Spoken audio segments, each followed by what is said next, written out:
So yesterday you shared a number of teachers that you had found that were good mentors to you, and some of them you had mentioned that you had spent long periods of time with, or interacting with, and others that you only sort of took opportunities to go and pay respects to at certain times. And I think that's a common element or experience of a monastic, living with certain teachers and then going and paying respects to others. What are the different things that we can learn from these different kinds of mentors, or is there certain things that we can be paying attention to when we do go pay respects to? Well, certainly because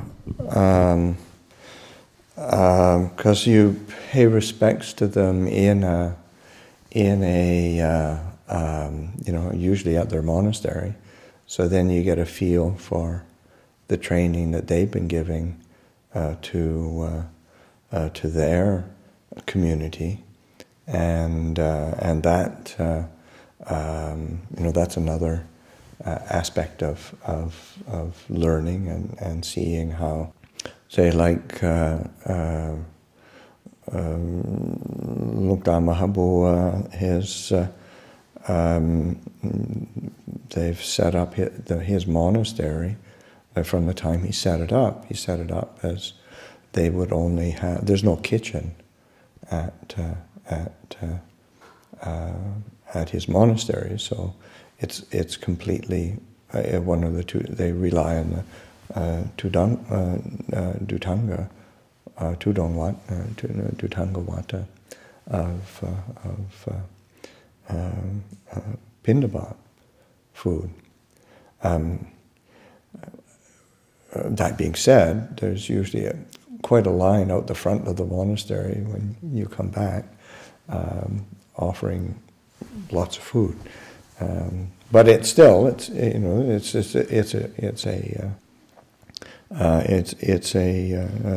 different way of organizing, and it does everything very quickly, and that in terms of the and there's a certain everything's around the sala. There's a bit of kind of I didn't stay there very long, but there's this kind of there's everything has to be done really quickly, and there's a bit of kind of tension and tightness. But then you go out to the dyeing shed for tea time, and it's very comfortable and laid back. So there's these it's interesting ways that because when you're in a monastery, it can't just be all sort of push and fast and tight and whatnot. And like Pindabat is you need to have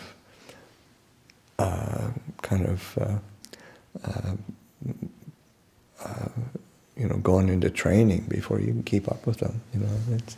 They're pretty. Would that be fair? Yeah. Initially, I actually didn't know if I could walk that fast. I don't know if I've ever walked that fast. And you're barefoot also, obviously. Yeah, on those rocks. Yeah. So it's but it's also balanced with something else. So that was, but also I received really a lot of encouragement in meditation and development, and in particular I had quite a long meeting with him at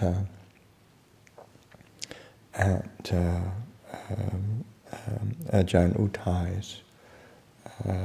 The year that I was on retreat, and he gave me a lot of time and was very encouraging in the meditation and giving me some very, very good advice. And he was also incredibly generous when he came to Wat Pah Pong after Ajahn Chah's death.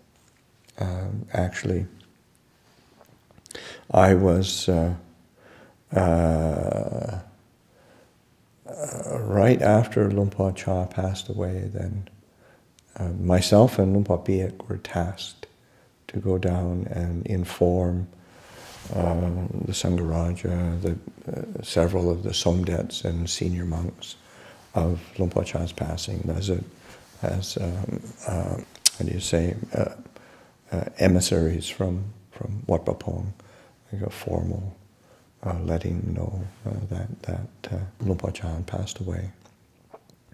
And then Luang Por Liam had asked me to, and a couple of the senior monks had asked me to, once that's done, then go to Udon and let Luang Dar Maha Boowa know and invite him to come to Wat Pah Pong to visit. And so I went down. We did staying at Luang Por Biek's place, and we went and did our. It didn't take that long, and then set up a flight to Udon. Arranged for a car to pick me up at the airport, take me to Luang Dar Maha Boowa's, and then take me to Ubon. It's not down the street, and it was scrambling to get it done, and then there wasn't any seats on the plane, and I actually had to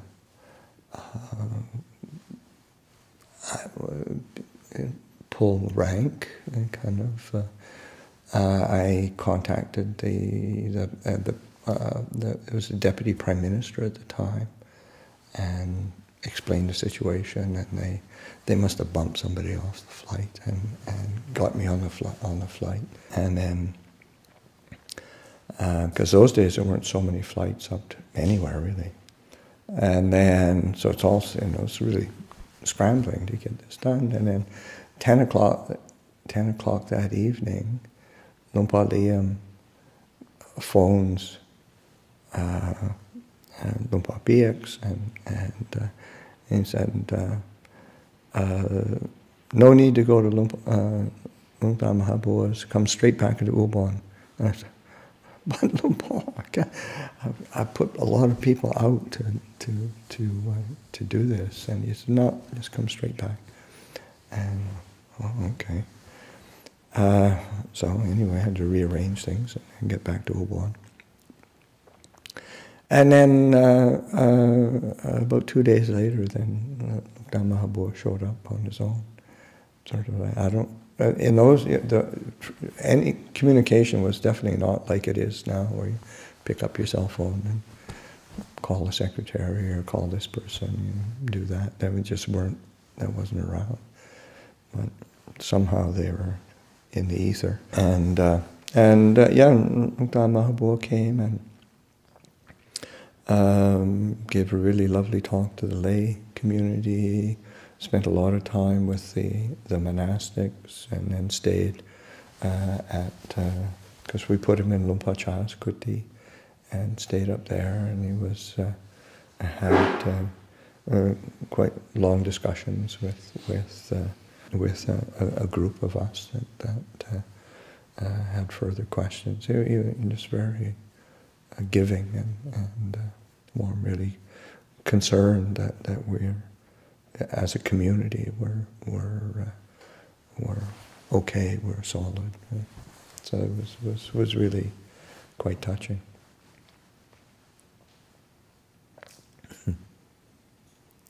So those or say like going to Luang Por Baen's. I mean, Luang Por Baen's is got to be there's a great photo in that Luang Por Baen book of the shoes outside the sala. Sort of like that's got to be the only monastery in Thailand that's able to accomplish that, where everything is really neat and tidy and really in place. And I don't think that was a stage photo. And Luang Por Baen is very particular, and his monks are really well trained. But he was also somebody who was really, very warm, very encouraging, and one time he came for the cremation, and but he didn't send word he was coming. Didn't nobody, and he just showed up about, I don't know, 9 or 10 o'clock at night of the cremation, and the cremation at midnight. And then I heard over the radio that because a few of us who were organizing, we had radios to keep in touch with each other. Wat Pah Pong's a big monastery. I can spend a lot of time running around. But I heard over the radio that he was out at the jetty, and so I beeline to get out there.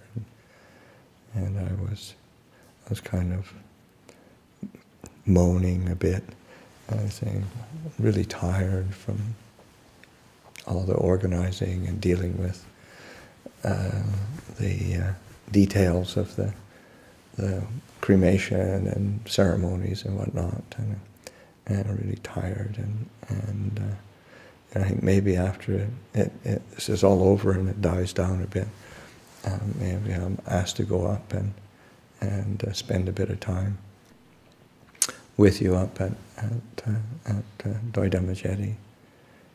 And he looked at me really fiercely and he said, "You don't have to do that." He said, "You know what to do already. It's all right here." It's really like, quit moaning and feeling sorry for yourself. You got the practice already. Do it. That's great. It really cut through. So that was really real encouragement. Well, how many monks with Luang Por Baen? When? How many monks live with Luang Por Baen? Right now? Yeah. I'm not sure. I haven't been there for many years. Probably 40 or 50. Maybe a little bit more than that. Maybe closer to 60 when we visited. Yeah. He's got a lot of monks, and he's got quite a few branch monasteries as well. Yeah, he's a exceptional monk.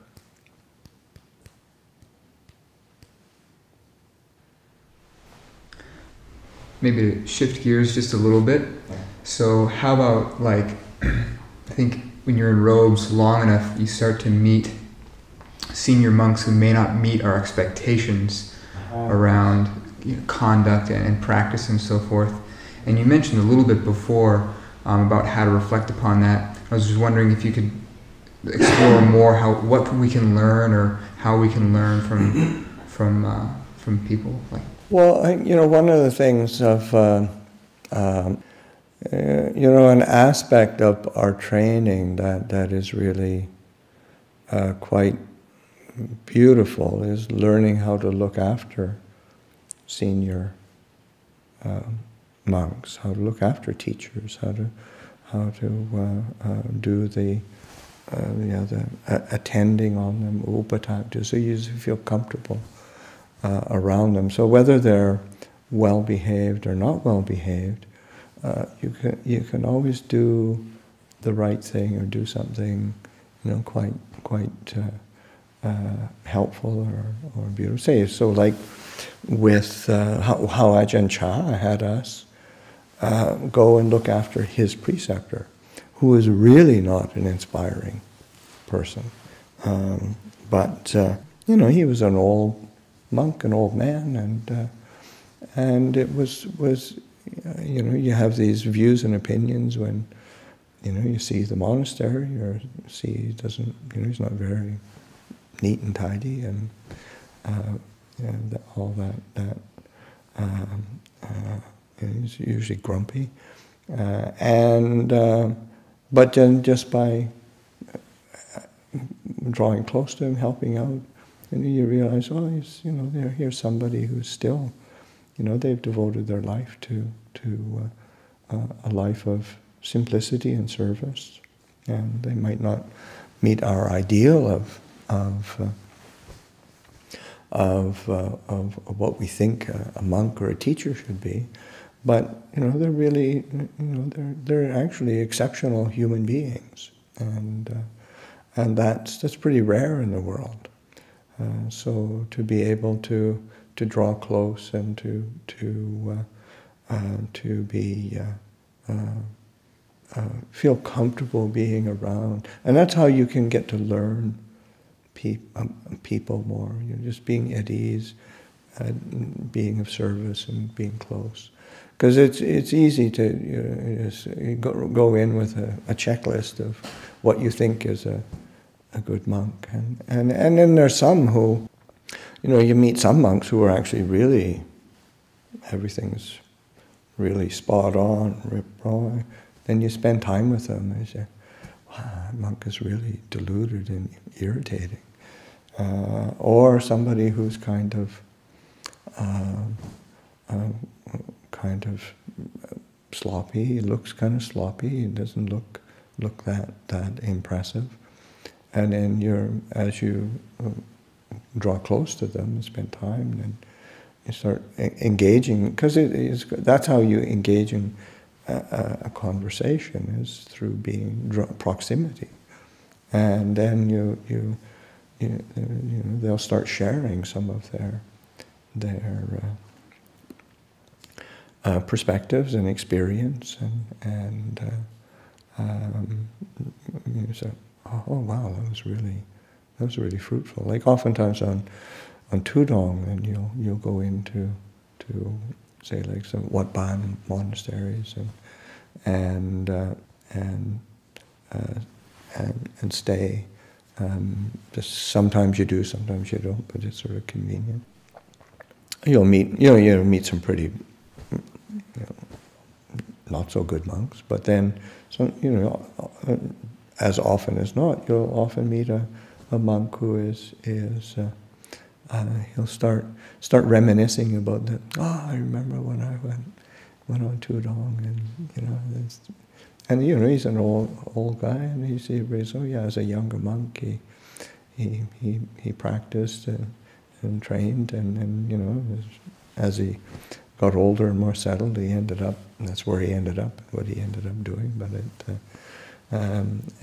they have respect for what you're doing, and they have a recollection of how meaningful it was for their holy life.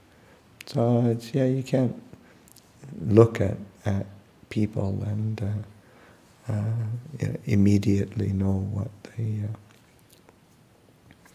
what their inner qualities are. And there's a sutta where the Buddha says, you can't know somebody's sila until you live with them. You can't know their wisdom until you engage in discussion, and not just for a short time, for a long time. You don't know their sort of resilience and patience until you see them when they experience some hardship. So those are it's that taking that time to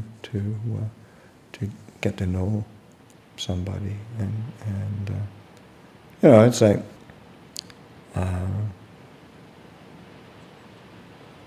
in our own community, you think that's like Ajahn Punadhammo was a great example, where he looks sloppy and scattered until he opens his mouth, and you say, oh wow, okay, he's incredibly reflective and knowledgeable, and it's a very, it's sometimes inside and outside are different, and I can't remember who. Of course, Ajahn Maha is the guy that speaks the most direct and crudest. And he was talking, I can't remember which monk it was. No, yeah, it was. That's what I was thinking. I said, Lupa Jia, say, because he said he's a diamond in a ball of crap, but he's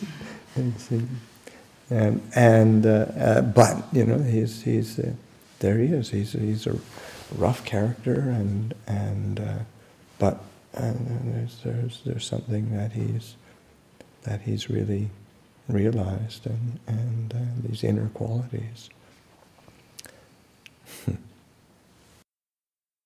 Luang Por, do you remember there's a sutta where the Buddha or someone gives a simile, a few similes,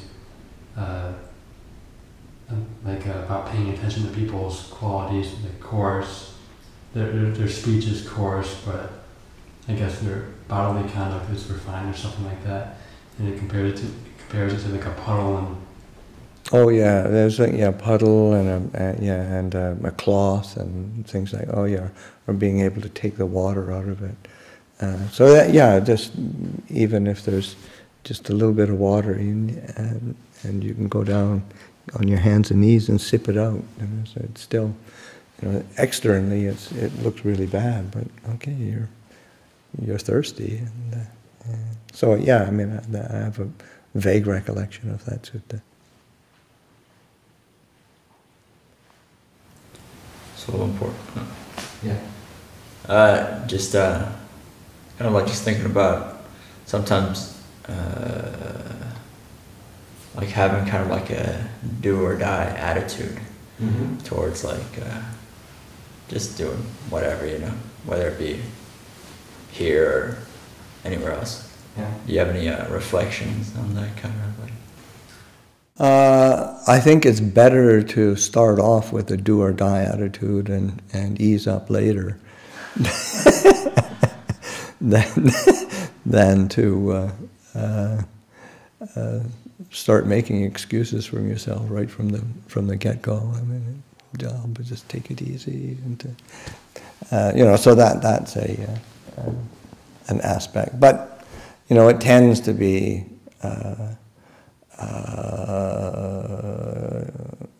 That kind of idealistic energy, but it's also how, it's how I think we all usually start with that, and then how do you maintain a realistic energy and not compromise one's underlying principles of commitment to Dhamma and to practice. So it's really an important balance to be reflecting on, because we don't really understand ourselves until because what we conceive of as our limits and our boundaries are usually based on usually fear or laziness, so that without sort of testing those boundaries and putting forth some effort, then one doesn't actually know what those boundaries are, what actually is useful and what's not. And it doesn't mean one has to be pounding all the time on the boundaries, but it's sort of like one has to be willing to give oneself to the practice and to the training and see what happens. So obviously, looking to a very a strong teacher has its myriad benefits, but it can also be kind of a trap too when we overinvest in a teacher, or we invest wrongly, sort of like having a certain misplaced faith or something like that. Can you talk about how to avoid or what the dangers of that is? Well, certainly the dangers of putting too much authority into a teacher is that one kind of abdicates one's own commitment to wisdom and discernment and to being able to figure it out for oneself, and this is something, of course. There's the Buddha is saying that you should train with a teacher, you should train with a sangha, but also we have to take that and we have to bring it in. That open aiko teaching is so important. So that this is a Dhamma that leads inwards. We have to draw the examples and the teachings and the training. We have to draw it inwards so that we're seeing, how is this true for me? How do I make this real for me? And that's it's really essential, because we don't grow otherwise. If we're waiting for to be some kind of waiting for the teacher to bestow illumination on us, and that doesn't work. It's not how the Buddha taught. It is even in Buddhist circles sometimes how people hold it, and a teacher can be held in awe, and people do abdicate the responsibility of their own practice. It is unfortunate, and it's easy for a teacher to buy into that as well. There's a certain power that I guess some people like.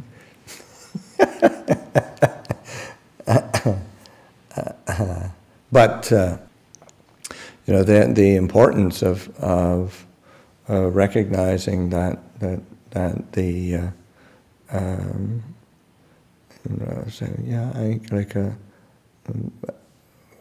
from my experience, a good teacher is somebody who is encouraging people to practice and figure this out, and not telling them exactly what they have to do. And I mean, there's obvious standards that you want people to practice by, because you know that it's beneficial. But you're not going to tell you what's going on in your mind, and that is because if you don't know what's going on in your own mind, it's so easy to rely on want to have a teacher tell you what happens in my mind, what do I do with my mind, and that those are the aspects that one has to figure out. There are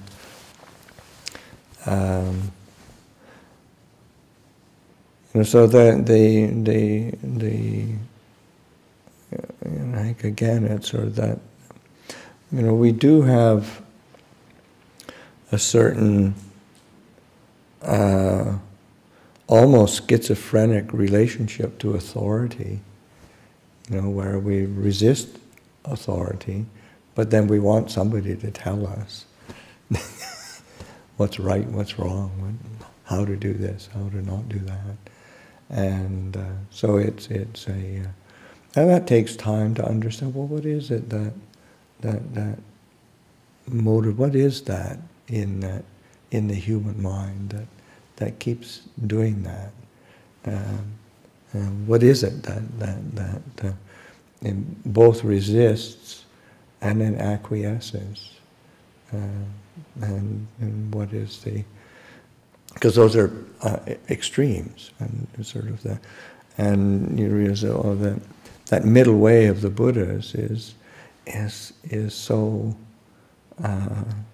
it applies to so many things, where one has to figure out a balance where that one is able to relate skillfully to authority, but then also to take on the responsibility of being say, one's own refuge. And that's it's so important.